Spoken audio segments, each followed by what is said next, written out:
most of the current practice is based on evidence-based guidelines, and unfortunately, with COVID, the evidence seems to be too fast and too much. So we don't have too much of evidence which is trustworthy and reliable. And there's a lot of concern about the quality of papers which have come up. And if you actually type on Google, there are almost 4 billion search results for COVID. And if you type for on the PubMed, you have almost 400 articles which are published in the last 3 to 4 months on COVID itself. And we all know how difficult it is to get a valid and reliable scientific publication. And it takes a lot of time, a lot of peer review to come out with evidence-based guidelines. So right now, what we are actually doing is, we are actually groping in the dark. We don't know about the actual facts to make any meaningful decisions. But what I have tried to do is try to put together what are the recommendations during COVID and try to extrapolate these things to predict somewhat on what will be the future of orthopedic surgery post COVID-19. Just a request from the audience. Yeah. They want you to be slow in your this scene. Slow, okay, right. And your voice is also not. Is it clear now? Yeah, it's better. Yeah, okay. There's some problem with the connection, probably. Yeah. So COVID-19 has definitely had an impact on orthopedic practices. 4 different players have been affected. For the patients who are waiting for elective surgery, their procedures have been delayed. Of course, those patients who come into a hospital environment are at risk to contract this disease. And we have seen from previous speakers that there's a 20% mortality if a COVID positive patient is operated for orthopedic surgery. The hospitals currently are overwhelmed, and they don't know whether you need to actually take up the COVID patient. You don't want to take up the COVID patient. What are the COVID hotspots? What should the private practitioners do? Private hospitals, should they take up the patient? How to isolate? It's all very fluid. We don't know exactly how to manage this particular situation. The private players, the group practices, are at risk because of exposure to COVID. And of course, they're financially stressed because you're working in a hospital which is in the midst of a crisis management, lockdown, and there's not much elective work which is going to come in. So they'll be financially stressed for a period of time. And the healthcare industry cannot stay away from this particular impact, and it was likely to be affected, because if there is a stop in elective work, then of course the healthcare industry is also affected, which not only includes the implant manufacturers, but also the pharmaceutical companies, the healthcare workers, your own hospital staff, employees, everybody is at risk. So on March 11, 2020, WHO declared the COVID-19 pandemic. And we need to know certain facts regarding COVID before we even think about trying to, restart elective surgery. Mortality has somewhere been between 0.9 and 10.5%, which is very, very high. There is again a lot of ambiguity as to the actual figure of the mortality. And the important thing is, patients with no comorbidities, the mortality is 0.9%. But in patients with cardiovascular disease, those with diabetes, respiratory disease, the mortality rate is almost 10 to 6 times higher, respectively. And this must be kept in view when we restart elective operations, because a lot of our patients who require elective procedures are elderly. And what actually constitutes elective procedure is something like a joint replacement surgery, maybe a non-elective, non-emergency ligament reconstruction, spine fusion, or some sort of a carpal tunnel or something like that. But if you have an elderly patient who needs joint replacement surgery, and they've got comorbidities, cardiovascular disease, diabetes, respiratory disease, and they also happen to be an asymptomatic or pre-symptomatic COVID carrier, or they may contract the illness due to COVID positivity inside the hospital, then the mortality following the elective operation may be very, very high. So this particular thing was taken into consideration, and most of the larger centers across the world have stopped doing elective procedures till 6 to 8 weeks time. So till July 1st, the Mayo Clinic, the Hospital for Special Surgery, Harvard, everybody have stopped elective surgery. So we actually don't know when is the right time to go back and restart the procedure. So that is because of the mortality profile of patients with positive COVID. The second relevant information is regarding the transmission method. There is a human-to-human transmission and droplet transmission, which puts healthcare workers at higher risk for contracting the disease. And we all have seen that the viral load may be higher in the healthcare workers, and this can lead to greater mortality if you happen to contract the disease from the hospital.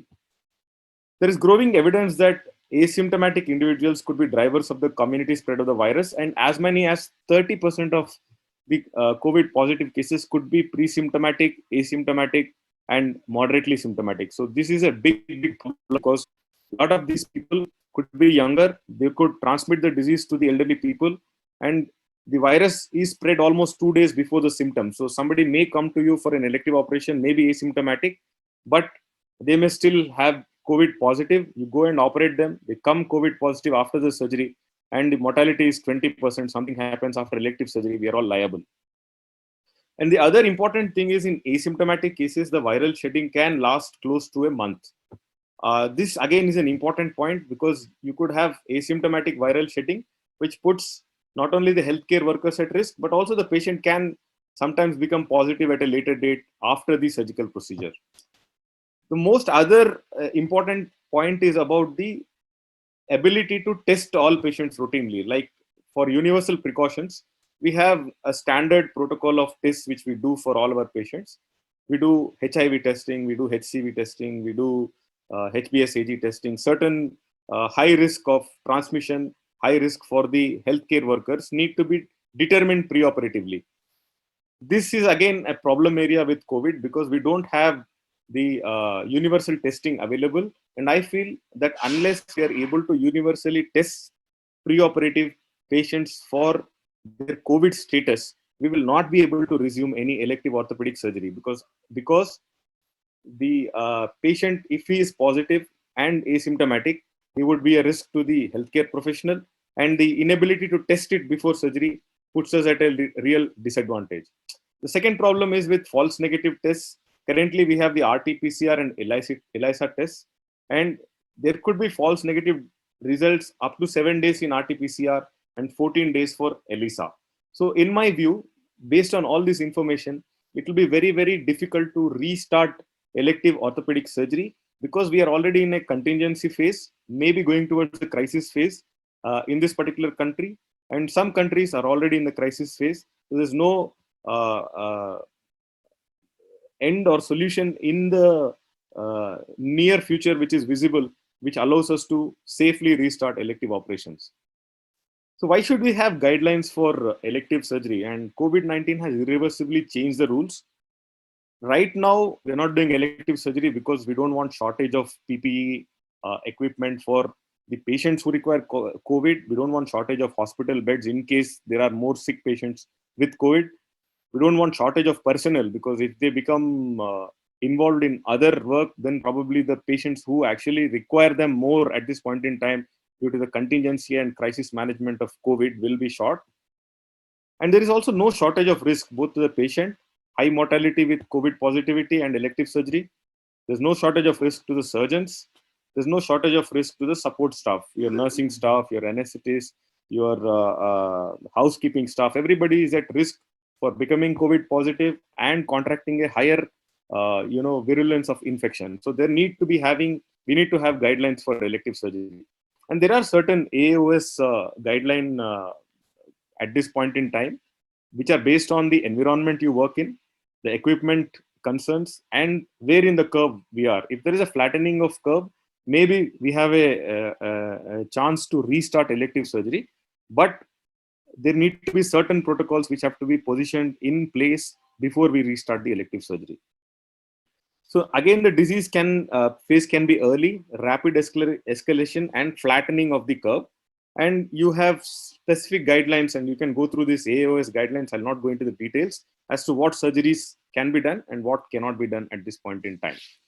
So this elective surgery algorithm will give us some idea as to what should be the future evaluation strategy when planning for elective surgery. Whenever we restart it, we must look for the influenza-like symptoms in all patients, whether they've got fever, cough, shortness of breath, or malaise at presentation, and see if this patient has got this sort of symptoms, then there is no question of doing any sort of elective surgery. Once we determine that the patient at this point in time doesn't have any influenza-like symptoms, then you do a pre-operative testing whenever it is available for thing, whether what is the COVID status, antibody status. So we will know, once we get the antibody assessment, we will know whether this patient has had COVID previously and has got now antibodies to this COVID, or at this point he's an asymptomatic carrier. If the patient is an asymptomatic carrier or has got a COVID positive at some point in time but is now cured, we must look at the Singapore model where they have created separate facilities for COVID positive patients and COVID negative patients. So you have COVID positive separate isolation theaters with separate staff, and COVID negative separate theaters with separate staff, where there is no intermingling of these particular things. So that is some model we must look at in the future, where we are going to deal with these sort of patients. And more we are looking at trying to do patients at this point in time which don't require inpatient hospitalization, so they don't need hospitalization. So this probably may become the norm, where we will look at more of outpatient surgeries than inpatient surgeries, and try and improve our surgical technique, post-operative management, and the ability to do daycare surgeries. So this is the time probably when most of the elective surgeries which can be conducted on a daycare procedure basis, probably we'll have to do that for a few months, 3 to 6 months time. And this is probably a good way to improve our own practice. So this is what it has done. And currently, if the patient is requiring inpatient services and is an ASA 1 or 2, you proceed with the case. You have to verify the staffing and bed availability. So this is a sort of algorithm which is being followed now, but probably will also need to be followed in the future when we are contemplating patients for elective surgery again. During the cresting phase, the guidelines are, you must look at the status, whether what are the number of stable hospital admissions, stable ICU patients, and how do we resume taking care of regular patients. So like I said, the Singapore model, they set up COVID-free surgery center and COVID positive unit in another location, and don't cross over between the two things. And one thing which is absolutely essential in my view is that the need for rapid testing of patients and personnel for COVID positivity before we have any hopes of restarting elective surgery. The outpatient services has been covered very nicely by Vivek, but I would have a feeling that more of the patients would be on a video call based consultation. We'll have to restrict the number of patients to be seen in person. So you may not be able to see 30, 40 patients in a day. We'll have to restrict the number of patients. We'll have to use N95 mask with gloves at least during the outpatient. The PPEs are not universally available at this point in time. We'll have to see what happens in the future. And we'll have to, practice social distancing and due precautions during examination and between the patients to make sure that it is safe for the healthcare provider and also for the patients. Now, the OR guidelines will change after the COVID time. So we will still continue to have buffer areas with the donning area and doffing area. And Dr. Murli mentioned about buddies for correctly donning the PPEs and then removing the PPE also is an important thing. And in situ simulation is something we must do. And it has been mentioned in the Singapore model from the Singapore General Hospital, where the staff, including the physicians, the surgeons, the anesthetists, the OR personnel, the nurses, everybody is put through this particular real-time type of drill to make sure that the OR doors are not opened, the things are already available, you pre-operatively plan well. This is all in COVID positive patients, but it's not uh,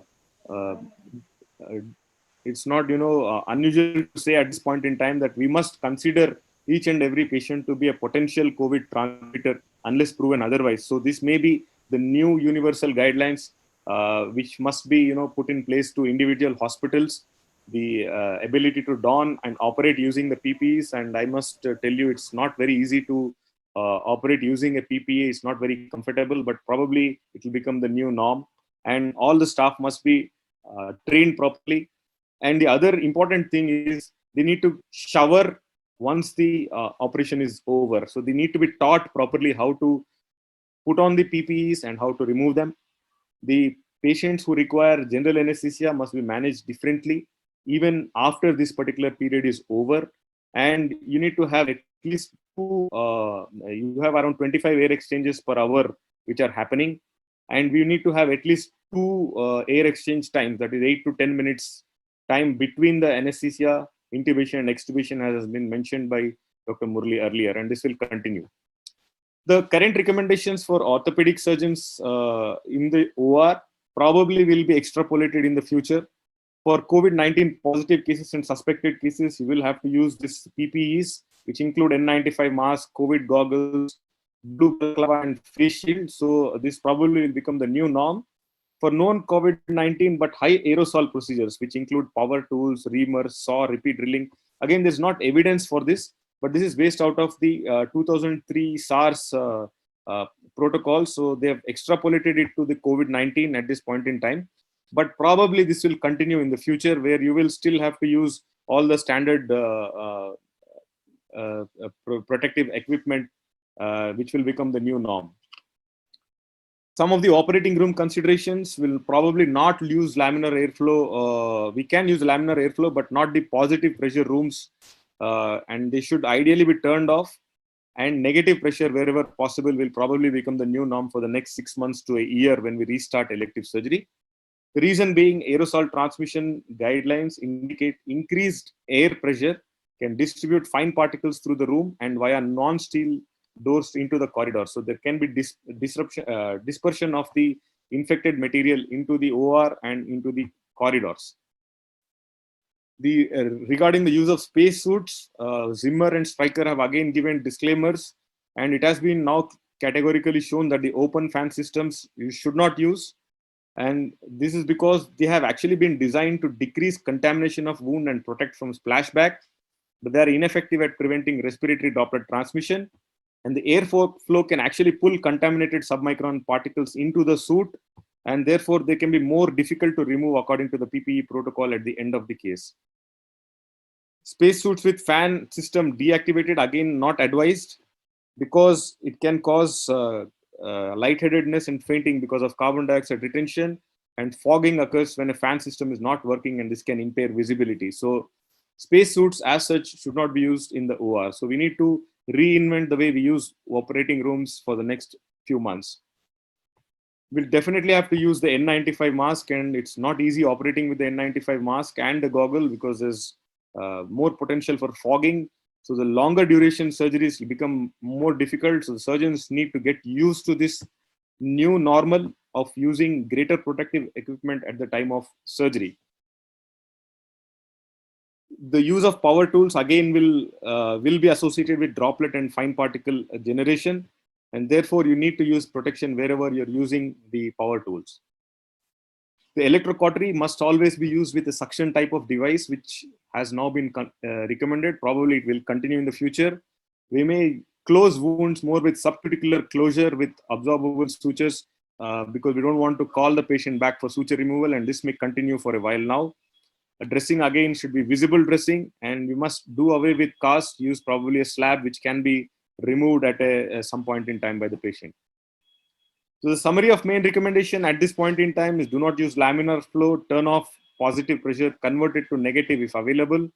Do not use space suits, do not use pulsatile lavage, use suction with electrocautery, use absorbable sutures which don't require removal, use clear dressings, use back slabs and splints when possible, and avoid a full cast. And I don't see any reason why these recommendations in the COVID times will not continue for the next 6 months to a year or so, until the time we either have a vaccine or we develop adequate herd immunity to fight off the disease. All of us need to take precautions, and I don't see at least 6 to 8 weeks from now where we'll be restarting elective surgery. And even if we restart, it will be only once we have routine testing for COVID available and are able to preoperatively determine if this patient is COVID positive or not. We might consider having independent or different ORs for COVID and non-COVID type of patients. But whether it's a COVID positive or a COVID negative patient, the surgeons will need to take all the precautions, and PPA will become probably the new norm while doing elective procedures. Thank you very much.